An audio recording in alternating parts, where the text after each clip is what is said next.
उत्तर प्रदेश 2027 विधानसभा चुनाव को लेकर यूं तो अभी समय बहुत है, लेकिन जमीन पर हलचल अभी से शुरू हो गई है। प्रत्याशी अपने अपने विधानसभाओं में ग्राउंड वर्क कर रहे हैं और जो टिकटार्थी हैं वो भी अलग अलग विधानसभाओं में लखनऊ के चक्कर काट रहे हैं और सुनिश्चित कर रहे हैं कि टिकट उनको मिल जाए।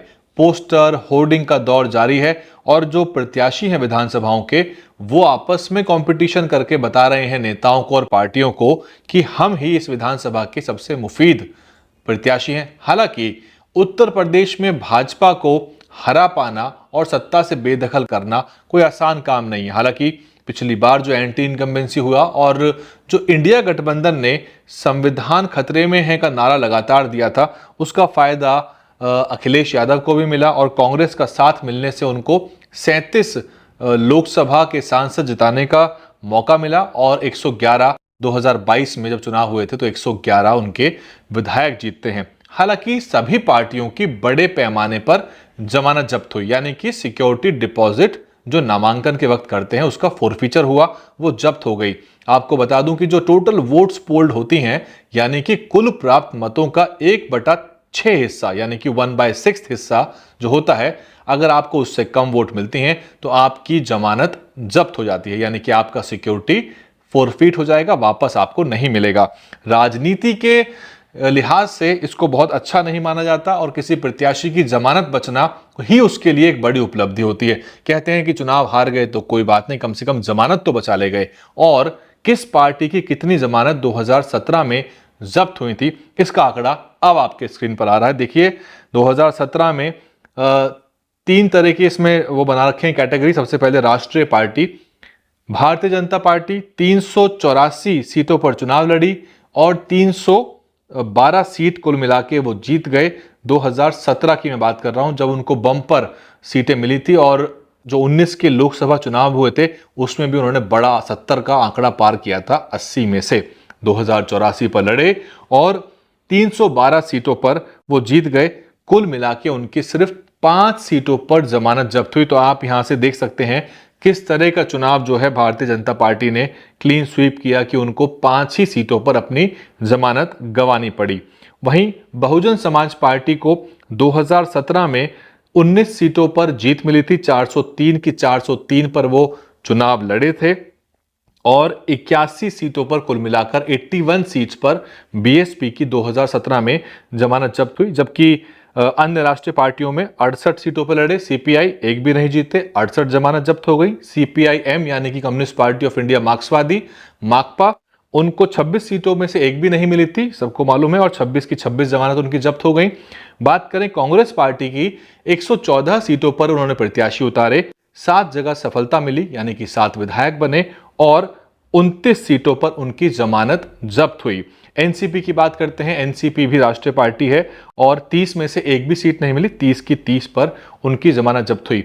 बात करें 17 में राज्य के दलों की, जो राज्य की पार्टी हैं जिसमें सपा एक बड़ी पार्टी है, आरएलडी ने 277 प्रत्याशी उतारे, केवल 1 सीट वो जीत पाए थे और 266 सीटों पर उनको लाभ मिला। 311 सीटों पर समाजवादी पार्टी ने प्रत्याशी उतारे थे और उनको 47 सीटें मिलती हैं 2017 में, लेकिन 25 सीटों पर उनकी जमानत जब्त होती हैं। आप देख सकते हो कि 311 सीटों पर प्रत्याशी उतारने के बाद भी उनकी मात्र 25 जमानत यहां जब्त हुई हैं। बात करें राज्य के दलों की तो आरएलडी और सपा का आपको पता लग गया है। अन्य दल भी हैं, यहां पर आप आंकड़े देख सकते हैं। ऑल इंडिया फॉरवर्ड ब्लॉक है और लगभग बाकी पार्टियों की, जिसमें ओवैसी साहब की पार्टी भी है, एआईएमआईएम, जितनी सीटों पर प्रत्याशी उतारे लगभग सभी सीटों पर उनकी जमानत जब्त हुई, केवल एक पर उनकी जमानत जो है वो बचती है। ऑल इंडिया मुस्लिम लीग और ऑल इंडिया फॉरवर्ड ब्लॉक, ये सभी पार्टियों के आंकड़े आपके। 22 की हम बात कर लेते हैं। 22 में देखिए, 22 में आते आते तस्वीर बदल जाती है। भारतीय जनता पार्टी जो है उसका आंकड़ा तो घटता है लेकिन उसकी स्थिति अभी भी मजबूत बनी रहती है। 2022 में भाजपा ने 376 सीटों पर प्रत्याशी उतारे थे और बाकी प्रत्याशी उनके एनडीए के घटकों के पास गए और 255 सीटें वो जीतते हैं। 3 सीटों पर मात्र उनकी जमानत जब्त होती है। बहुजन समाज पार्टी को सबसे बड़ा इसमें नुकसान होता है। 403 सीटों पर प्रत्याशी उतारते हैं और 1 सीट पर मात्र उनका विधायक जीत पाता है, जो कि उमाशंकर सिंह है, रसड़ा विधानसभा है आजमगढ़ की। 2000 और 287 पर बीएसपी की जमानत जब्त होती है और सीपीआई और सीपीआईएम 35 और 3 सीटों पर क्रमशः प्रत्याशी उतारते हैं और इतनी ही सीटों पर इनकी जमानत जब्त, यानी कि सारे प्रत्याशी अपनी जमानत गंवा देते हैं।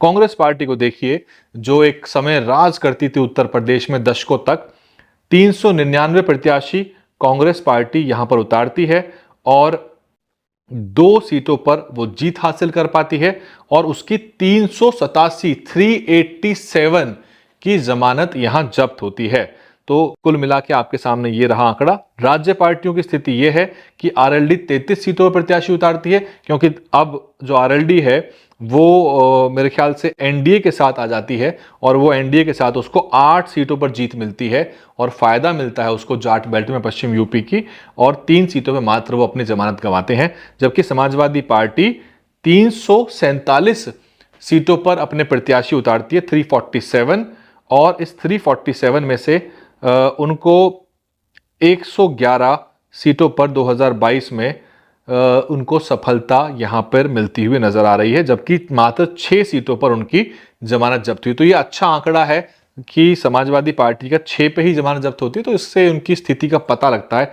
हालांकि उनको व्यापक तौर पे जो कैंपेन हुआ था उसका फायदा हुआ, जो विपक्ष की पोजीशनिंग थी उसका भी फायदा हुआ, और बाकी जो राज्य दलों की स्थिति आप देख सकते हैं कि आम आदमी पार्टी 349 में से 349, ऑल इंडिया फॉरवर्ड ब्लॉक और ये सभी पार्टियों की जमानत जब्त रही। और अगर कोई इसमें आज़ाद समाज पार्टी, चंद्रशेखर आज़ाद की पार्टी को ढूंढ रहा है, तो वो आंकड़ा इसलिए कंपाइल नहीं हो पाया क्योंकि वो इन तीनों ही कैटेगरी में फॉल नहीं कर रही।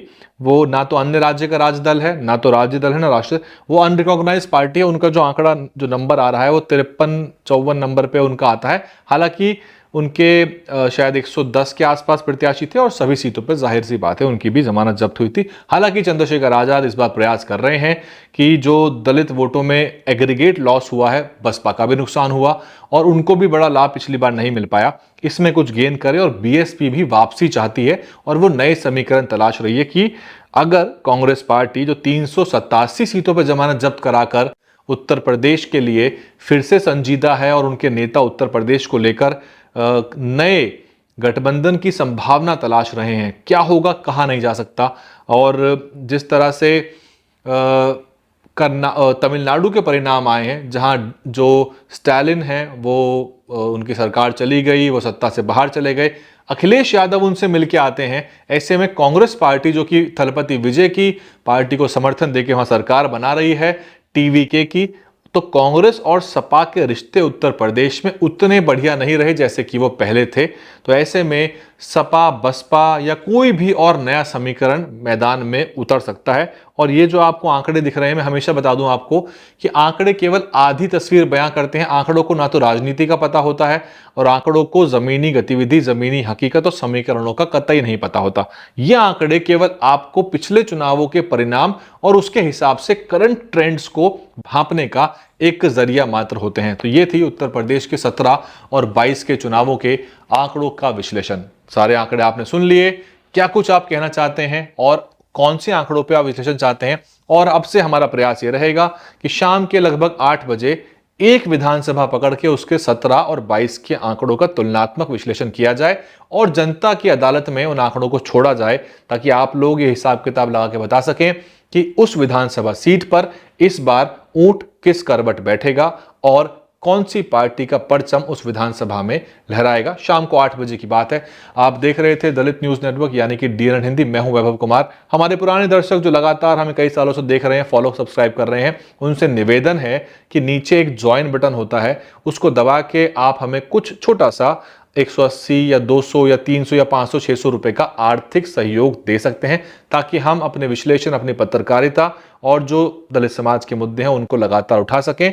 उत्तर प्रदेश के गांव देहात में जाकर आप कोशिश करिए कि उसमें अलग अलग लेवल हैं। हमने पंचायत, नगर निगम, विधानसभा और लोकसभा का लेवल बनाया। अब क्योंकि विधानसभा चुनाव है तो कम से कम विधानसभा चुनाव लेवल पे ही आप ज्वाइन करिए। उससे आपको अपने नाम के आगे एक टैग मिल जाएगा और आप जब कमेंट करेंगे तो आपका नाम जो है सब नामों से अलग नजर आएगा वहां पर।